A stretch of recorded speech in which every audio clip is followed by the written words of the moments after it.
India سے بات کر رہی ہوں اور مجھے آپ کے پروگرامز کافی پسند آتے ہیں. میں پچھلے 3-4 مہینے سے دیکھ رہی ہوں اور ہر اتوار سے جمعہ کا انتظار ہو جاتا ہے کہ آپ کے کب پروگرامز آئیں گے. میرے آج 2 خواب ہیں اور مجھے ایک مسئلہ معلوم کرنا ہے. خواب میری امی نے ابھی رمضان میں سحری کے بعد دیکھا تھا کہ ہم 6-7 بہن بھائی ہیں, سب ماشاءاللہ شادی شدہ ہیں. ہم میں سے ہی کوئی ایک ہے, یہ نہیں پتا کون ہے, اس کو مدھو مکھیاں چپٹی ہوئی ہیں لیکن کاٹ نہیں رہی ہیں. ایک خواب کی تو یہ تعبیر آپ بتا دیجئے. دوسرا, میں نے ابھی جمعرات والے دن سحری کے بعد دیکھا تھا, کچھ مسئلہ میری امی کی طرف سے کچھ چل رہا ہے میرے بھائیوں کے ساتھ, تو اس کے متعلق میں بات کر کے سوئی تو میں نے خواب میں دیکھا کہ میں کچھ دیکھ رہی ہوں کہ میرے کوئی کزن ہے, وہ مجھے کچھ آیت بتا رہے ہیں. وہ میں کہہ تو سورہ مومنون رہی ہوں, لیکن سورہ مومنون کی آخری آیت ہے, لیکن وہ ہوتی سورہ توبہ کی آیتیں ہیں آخری والی. تو میں انہیں یاد کرتے کرتے سو جاتی ہوں کہ مجھے یہ والی آیت یاد رہتا ہے, لقد جاءکم رسول والی. پھر جب میں اٹھتی ہوں تو مجھے سورہ مومنون کی یاد آ رہی ہوتی ہے. تو اس کی آپ مجھے تعبیر بتا دیجیے. اور ساتھ ہی اس میں نے یہ دیکھا کہ ایک بچی میرے گود میں ہے اسی خواب میں, اور وہ چھوٹی سی بچی جو ہے نا, وہ 3 سال کی میں بتا رہی ہوتی ہے لیکن بہت چھوٹی ہوتی ہے, اور وہ پیشاب کرتی ہے میری ہاتھ پر.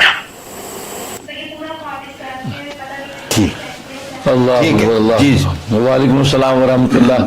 اللہ تعالیٰ آپ کی محبت کو قبول فرمائے. آپ 3-4 مہینے سے ہمارے پروگرام دیکھ رہی ہیں, آپ کو پسند آ رہے ہیں, آپ کی اپریشیشن کا شکریہ.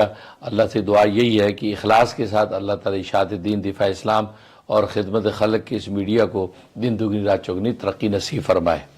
اور باقی آپ نے جو پہلا خواب دیکھا ہے کہ ایک بھائی کو جو وہ مکھیاں چمٹی ہوئی ہیں تو لیکن کاٹ نہیں رہی ہیں, اس کا مطلب ہے کہ کوئی قانونی یا حکومتی مسائل کے اندر جو ہے ان کے جو ہے وہ گرفتار ہو جانے کا اندیشہ ہے.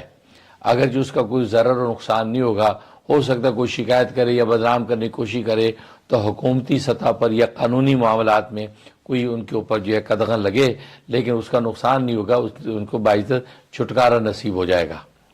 اور دوسرا جو خواب بچی کے حوالے سے دیکھا ہے, اس کا مطلب ہے کہ آپ کو انشاءاللہ مالی خوشحالی ہوگی اور آپ کی زندگی آسان ہوگی, اور ہر طرح کی جو پریشانی ہے تکلیف وہ آپ کی رفع ہو جائے گی.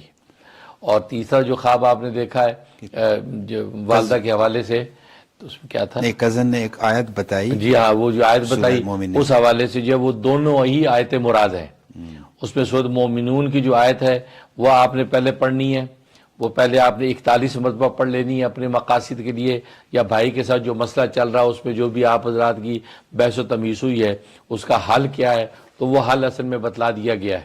تو سورۃ مومنون کی جو آیت پہلے آپ نے پڑھ لینی ہے 41 مرتبہ, اس کے بعد جو سورۃ توبہ کی جو آیت ہے وہ 41 مرتبہ پڑھنی ہے, اور ان دونوں کی اول اور آخر کے اندر جو ہے درود ابراہیمی 11 دفعہ پڑھنا ہے. پڑھ کے جو ہے اس مسئلے کے لیے دعا کرنا شروع کر دیں. انشاءاللہ ایک چلے کی نیت سے شروع کریں, اللہ بہت جلدی اس مسئلے کو بھی حل کر دیں گے اور معاملات جو ہے حالات سازگار ہو جائیں گے.